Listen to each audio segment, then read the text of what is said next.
Hello everyone, मैं doctor Anuj Kumar, assistant professor in mathematics department. Students, आज के इस लेक्चर में हम डिस्कस करने वाले हैं ऑपरेशंस ऑन ग्राफ्स, है ना। जैसे कि सेट्स के ऊपर भी ऑपरेशंस आपने पढ़े हैं, यूनियन, इंटरसेक्शन, है ना, ये सब। ऐसे ही यहाँ पर भी हम ग्राफ्स के ऊपर भी ऑपरेशन पढ़ने वाले हैं। किसी दो ग्राफ का हम यूनियन कर सकते हैं, इंटरसेक्शन कर सकते हैं, रिंग सम कर सकते हैं, डिकम्पोज कर सकते हैं, और साथ ही साथ में किसी ग्राफ का हम कम्प्लीमेंट भी फाइंड कर सकते हैं। ये सभी चीज़ें आज की इस वीडियो लेक्चर में हम जानेंगे। सबसे पहले ऑपरेशंस को हम डिफाइन करने वाले हैं, जो होता है यूनियन ऑफ टू ग्राफ्स।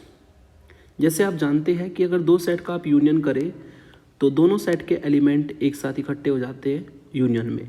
मतलब अगर ए और बी दो सेट है, ए और बी का यूनियन हम करें तो ए के एलिमेंट भी आ जाएंगे, बी के एलिमेंट भी आ जाएंगे। सेम तरीके से ग्राफ में होता है ना।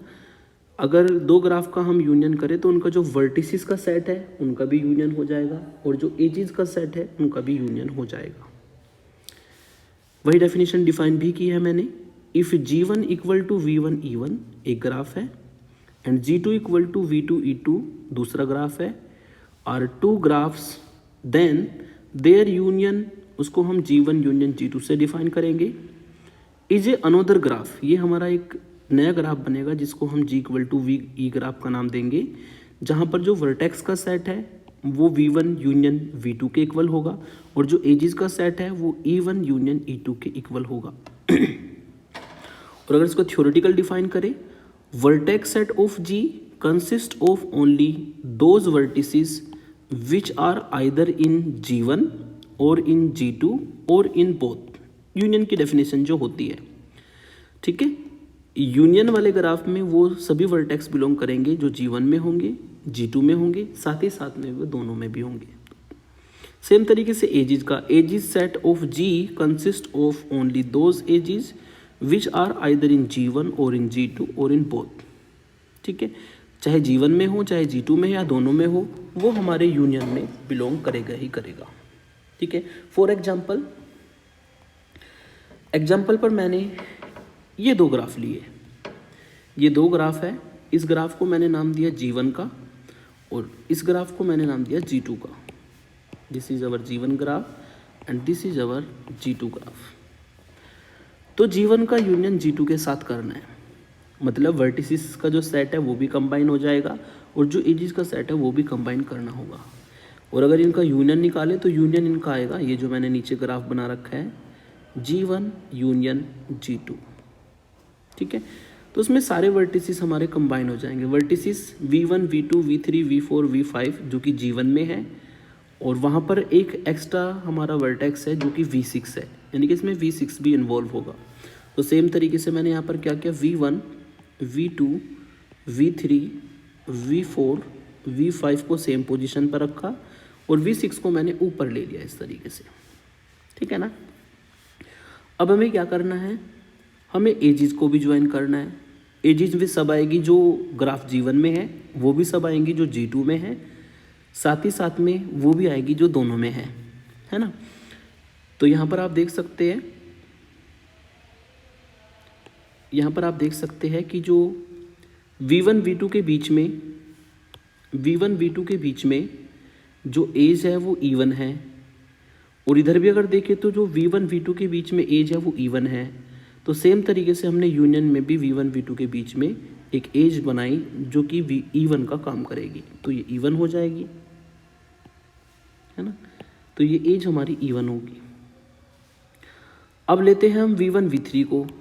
V1 V3 के बीच में E2 एज है, इधर V1 V3 के बीच में हमारी E7 एज है। दोनों अलग अलग एज है तो दोनों आ जाएगी। E2 भी लेनी होगी V1 V3 के बीच में, और E7 भी लेनी होगी। ठीक है ना। तो एक को मैंने ले लिया E2 की फॉर्म में, और एक को ले लिया मैंने E7। दोनों एज पैरेलल एज बन जाएगी दोनों इस तरीके से V1 V3 के बीच में। फिर हम नेक्स्ट वर्टिसेस को देखेंगे, है ना। हम देखते हैं V2 V3 को। V2 तो V3 के बीच में यहाँ पर भी E3 एज है, और यहाँ पर भी V2 V3 के बीच में E3 एज है। तो V2 V3 के बीच में जो एज आएगी वो हमारी V3 हो जाएगी, सॉरी E3 हो जाएगी। तो ये एज हमारी होगी E3। ओके, सेम तरीके से आपको इस तरीके से ही देखना है ना। यहाँ पर अगर हम V6 और V5 को देखें, V6 और V5 को देखें, सॉरी V3 और V6 को देखें, तो V3 और ये V5 के बीच में, सॉरी यहाँ पे नहीं देख रहे हैं, V3 और V5 के बीच में E5 एज है G1 ग्राफ में, और उधर अगर देखें हम V3 V5 के बीच में, तो V3 V5 के बीच में वहाँ पर कोई भी एजेस नहीं है। आप देख सकते हैं यहाँ पर कोई भी एजेस नहीं है, तो एक ही एज जाएगी E5। तो इस तरीके से मैं एज डाल देता हूँ यहाँ पर E5। अगर हम V5 V6 को देखें तो यहाँ पर V5 V6 ही नहीं है, उधर वहाँ पर V5 V6 के बीच में एक एज है E10, तो V5 E6 के बीच में एक एज डाल देंगे जो होगी E10, तो ये E10 एज हो जाएगी। तो इस तरीके से हम सभी एजेस को इसमें बना सकते हैं, है ना। तो सभी एजेस इस तरीके से आ जाएगी, हमारी E4 होगी, ये हमारी E6 होगी, और E5 मैंने बना ही दी है, E1 बन गई। V1 V6 के बीच में, V1 V6, V1 और V6 के बीच में देखते हैं हमारी एज आएगी E8। E8 कहाँ पर है, जो G2 में है, तो E8 एज हो जाएगी। और V3 V6 को लेंगे, V3 V6 के बीच में E9 एज है, तो यहाँ पर E9 आ जाएगी। तो इस तरीके से हम सभी एजेस को नाम रख देंगे, है ना। सारी एजेस और सारे वर्टेक्स का सेट मर्ज हो जाएगा, तो G1 यूनियन G2 ग्राफ हमारा बन जाएगा। फिर हम डिफाइन करते हैं इंटरसेक्शन। जैसे इंटरसेक्शन में आप सेट में आपने पढ़ा है कि हम एलिमेंटों को देखते हैं कि दोनों सेट में कौन कौन से एलिमेंट कॉमन है, जो कॉमन होते हैं वही इंटरसेक्शन में चले जाते हैं। सेम तरीके से यहाँ पे ग्राफ में देखना है आपको, दो ग्राफ दिए होंगे, एक होगा G1, एक होगा G2। उससे जो इंटरसेक्शन करेंगे तो G1 इंटरसेक्शन G2 ग्राफ बनेगा, और ये एक G टाइप का ग्राफ होगा जिसका वर्टेक्स सेट होगा V1 इंटरसेक्शन V2, मतलब वर्टिसिस का जो आपका इंटरसेक्शन होगा वो हम कर देंगे, और एजेस का जो इंटरसेक्शन होगा वो कर देंगे। इंटरसेक्शन आपको यही देखना है कि जो दोनों में कॉमन है, दोनों में कॉमन वर्टेक्स है वो लेने हैं, दोनों में कॉमन एजेस है वो लेने हैं। वही मैंने लिखा भी है, G consist only those vertices और edges which are common in G1 and G2, जो दोनों में कॉमन होगी वही हमें लेना है। तो इस तरीके से हम इंटरसेक्शन को भी डिफाइन करेंगे सेम ग्राफ्स के लिए। ये होगा हमारा इंटरसेक्शन G1 का इंटरसेक्शन G2 के साथ। सबसे पहले देखते हैं वर्टिसेस दोनों में कौन कौन से कॉमन है। अगर वर्टिसेस को देखा जाए तो V1 V2 V3, V1 V2 V3 इसमें भी है, और V1 V2 V3 इसमें भी है। तो इसका मतलब यही दोनों कॉमन वर्टिसेस हमारे जाने वाले हैं वर्टेक्स के सेट में, बाकी और कोई कॉमन वर्टिसेस नहीं है जो कॉमन एज भी रखे। कॉमन एज भी देखना आपको, है ना। तो V1 V2 V3 V1 V2 V3 हमारे तीन ऐसे वर्टेक्स है जो विद कॉमन एज इसमें आएंगे, है ना। और अगर एजेस को देखें तो एज दोनों में कॉमन है E1 E3, तो हमें वही वर्टिसेस और वही एजेस लेने हैं जो दोनों ग्राफ में कॉमन जाएंगे। तो वही मैंने एक ग्राफ बनाया, ये होगा हमारा E1 एज, ये होगी E3 as, and this is V1 V2 V3। बाकी कोई भी इसमें एजेस या वर्टिसेस ऐसे नहीं है जो दोनों में कॉमन हो और सेम एंड नोड रखे, है ना। तो ये हमारे इंटरसेक्शन का ग्राफ हो जाएगा। फिर इसमें एक होता है हमारा रिंग सम।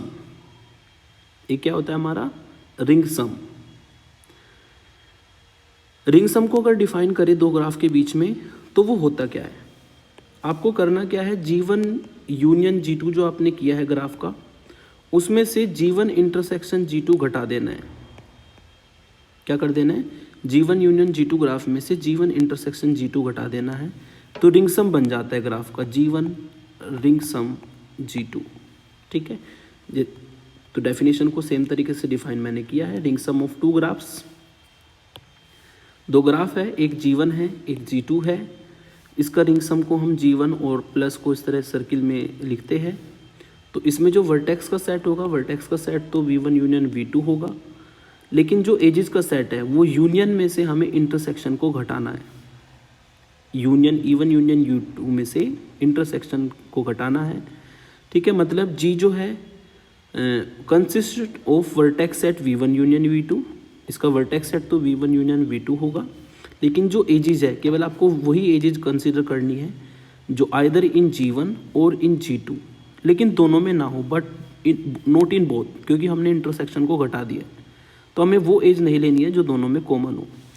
यानी कि सिंपल सी बात है, इस ग्राफ को बनाने के लिए आपको यूनियन वाले ग्राफ में से इंटरसेक्शन वाले ग्राफ को माइनस कर देना है, घटा देना है। तो वही देखो हमने यहाँ पर किया भी है ना। ये हमारा जो ग्राफ है ये यूनियन वाला था, ये इंटरसेक्शन वाला था। तो V1 V2 V3, ठीक है, हमने वो एजेस घटा दी है इसमें। E1 E3 दोनों में कॉमन है ना, आप देख सकते हैं E1 ये E3 दोनों में कॉमन है, दोनों को माइनस कर देंगे। ठीक है, E1 E3 को माइनस कर देंगे तो इसमें से ग्राफ में से अगर E1 E3 को हम माइनस कर दें तो ये ग्राफ हमें मिलेगा, और यही हमारा क्या होगा, रिंग सम कहलाएगा G1 और G2 के लिए। नेक्स्ट डेफिनेशन होती है डिकम्पोजिशन ऑफ द ग्राफ्स। हम किसी ग्राफ की डिकम्पोजिशन डिफाइन कर सकते हैं। A graph G is said to be decomposed into two subgraphs। दो सबग्राफ्स में डिकम्पोज कर सकते हैं, एक G1 में और एक G2 में। और डिकम्पोजिशन है ये किसी ग्राफ G की, तो इसका मतलब क्या होगा, G1 का यूनियन G2 के साथ करेंगे तो ग्राफ G बनेगा हमेशा, और इंटरसेक्शन अगर कर देंगे तो नल ग्राफ बनेगा, यानी कि 5 मिलेगा आपको। ठीक है, मतलब यूनियन करने पर तो पूरा ग्राफ G बन जाए और इंटरसेक्शन करने पर कुछ भी कॉमन ना आए, मतलब एक नल ग्राफ बने। ठीक है, तब हम कहते हैं कि G जो है वो दो ग्राफ G1 G2 में डिकम्पोज्ड हुआ है। फॉर एग्जाम्पल, इसको मैंने लिया G1 और इसको मैंने लिया G2 ग्राफ। ठीक है, ये G1 G2 ग्राफ है। अगर आप इनका यूनियन कर दोगे तो यूनियन करके आपको ये ग्राफ मिलेगा जो मैंने इधर लिखा है। यूनियन दोनों का कर दे तो आपका ये ग्राफ बनेगा। और अगर हम इनका इंटरसेक्शन कर दे, G1 का इंटरसेक्शन G2 के साथ कर दे, तो आप देख सकते हैं कोई भी वर्टेक्स, कोई भी एजिस कॉमन नहीं होगी, है ना। इसका मतलब आपको फाई यानी कि नल ग्राफ मिलेगा। कैसा ग्राफ मिलेगा, फाई या नल ग्राफ मिलेगा। इसका मतलब हमने क्या किया, यहाँ पर इस G ग्राफ का जो डिकम्पोजिशन किया है वो G1 और G2 में किया है। और डिकम्पोजिशन तो होगा ही, क्योंकि यूनियन करें तो G बन जाता है और इंटरसेक्शन करें तो 5 बन जाता है, यानी कि डिकम्पोजिशन वाली जो डेफिनेशन है वो सेटिस्फाई होती है। इसका मतलब हम कह सकते हैं कि G ग्राफ जो है G1 G2 में डिकम्पोज्ड हुआ है। फिर आते हैं हम कम्प्लीमेंट ऑफ ए सब ग्राफ। सब ग्राफ की मैंने लास्ट वीडियो बनाई थी, आपने देखी होगी। उसी का यूज़ करके, सब ग्राफ का कंसेप्ट यूज़ करते हुए अब हम किसी ग्राफ का कम्प्लीमेंट निकालना सीखेंगे, सब ग्राफ का कम्प्लीमेंट निकालना सीखेंगे। लेट G हमारा कोई ग्राफ है जो कि VE के इक्वल है, be any graph, and H हमारा कोई सब ग्राफ है जो कि V डैश E डैश के इक्वल है। G कोई ग्राफ है VE और H कोई ग्राफ है V dash E dash, be its subgraph, है ना। G ग्राफ है और H इसका सब ग्राफ है। Then its complement, then the complement of subgraph H। अब हम H का कम्प्लीमेंट निकालेंगे विद रिस्पेक्ट टू कौन से ग्राफ के, G के। ठीक है, जैसे आप सेट का कम्प्लीमेंट करते, सेम यहाँ पर सेट का कम्प्लीमेंट कैसे करते थे, ए कोई सेट है, यू कोई यूनिवर्सल सेट है, तो ए का कम्प्लीमेंट क्या होता था, यू में से, यूनिवर्सल सेट में से ए को घटाते थे आप, है ना। सेम काम आपको यहाँ पर ग्राफ के लिए करना है। जी कोई ग्राफ है जो कि यूनिवर्सल सेट की तरह काम करेगा और एच इसका सब ग्राफ है, तो एच का हम कम्प्लीमेंट निकाल सकते हैं जी के रेस्पेक्ट में, जो एच की पावर सी की फॉर्म में होगा। और क्या करना होगा आपको, जी में से एच को घटाना होगा। और जी में से एच को घटाने पर हमने मान लिया कि V double dash E double dash हमारा वर्टिसिस और एजेस का सेट बनेगा एच के कम्प्लीमेंट में, जहाँ पर ई डबल डैश जो है वो होगा ई माइनस ई डैश, मतलब ई वर्टेक्स के सेट, ई एजेस के सेट में से हमें ई डैश एजेस का सेट घटा देना है। ई डैश है एच का और ई है जी का। और जो वर्टेक्स सेट है या तो वो इक्वल रहेंगे या फिर containing only the vertices with which the edges of edges in V are incident. या तो आप इसको कह सकते हैं कि v जो है v डबल डैश के इक्वल होगा, या वो वर्टिसिस ये रखेगा जिसमें एज इज ई इंसिडेंट है।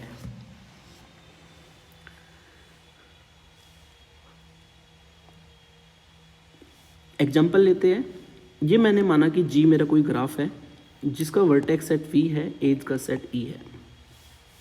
फिर मैंने एक सब ग्राफ लिया h equal to V dash E dash. आप देख सकते हैं इस सब ग्राफ के सारे वर्टिसेस और जितनी भी एजेस मैंने इसमें कंसीडर की है, ठीक है। वो बात अलग है कि ए और सी की डिग्री 0 है, उसमें मैंने कोई एजेस नहीं ली है ना। तो सारे वर्टिसेस और सारी एजेस हमारी जी ग्राफ में बिलोंग करती है। इसका मतलब ये इसके लिए सब ग्राफ का काम करेगा। अब हम इस एच ग्राफ का कंप्लीमेंट बनाएंगे। क्या बनाएंगे हम? एच ग्राफ का कंप्लीमेंट बनाएंगे। तो हमें क्या करना है, इधर जो ई एजिज का सेट है जी ग्राफ के लिए, उसमें से ई डैश एजिज के सेट को घटा देना है, और जो बाकी एजिज बचेगी वो हमारे इस एच के कंप्लीमेंट में आएगी, ठीक है। और वर्टेक्स का सेट वही रहेगा, क्योंकि जी में जो वर्टेक्स का सेट है A B C D E F G H वही है, तो वर्टेक्स का सेट सेम रहेगा, केवल एजिज के सेट को हमें घटा देना है। या आप सिंपली ऐसा समझ लो कि आपको क्या करना है, जी ग्राफ को देखना है और एच ग्राफ को देखना है। तो हमें वो एजेस नहीं लेनी जो एच में है, वो सब एजेस ले लेनी है जो एच में नहीं है, ठीक है ना। वो सब एजेस हम ले लेंगे जो एच में नहीं है। तो अगर ऐसे देखा जाए, ए और बी के बीच में यहाँ पर एजेस है, लेकिन ए और बी के बीच में एच में एजेस नहीं है, तो सिंपल सी बात है एच के कंप्लीमेंट में तो जाएगी। फिर इधर आपका बी और सी के बीच में एजेस है, बी सी के बीच में नहीं है, तो बी सी के बीच में जाएगी, है ना। ऐसे ही ए एफ के बीच में नहीं है, ए एफ के बीच में जाएगी। फिर सी एच के बीच में नहीं है, सी और जी के बीच में नहीं है, तो सी जी के बीच में जाएगी। वहाँ पर सी डी के बीच में नहीं है, तो सी डी के बीच में एज जाएगी। जी एच के बीच में एज नहीं है वहाँ पर एच ग्राफ में, तो इसमें एज जाएगी। और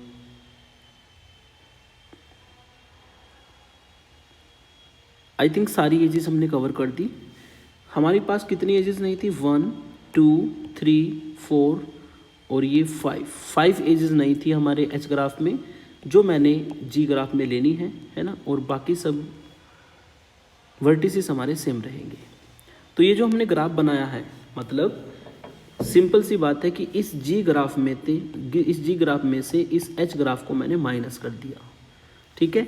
मतलब जो एजेज हमारे एच में नहीं है वो ले लेनी है, और जो एच में है वो नहीं लेनी है, वही मैंने किया है। जो एजेज एच में है वो एच के कंप्लीमेंट में नहीं ली है, और उससे अलग जो एजेज बचती है जी में वो सब मैंने ले ली, है ना। तो ये हमारी डेफिनेशन हो जाएगी कंप्लीमेंट ऑफ ए सब ग्राफ। तो आज की इस वीडियो में इतना ही। Thank you for watching.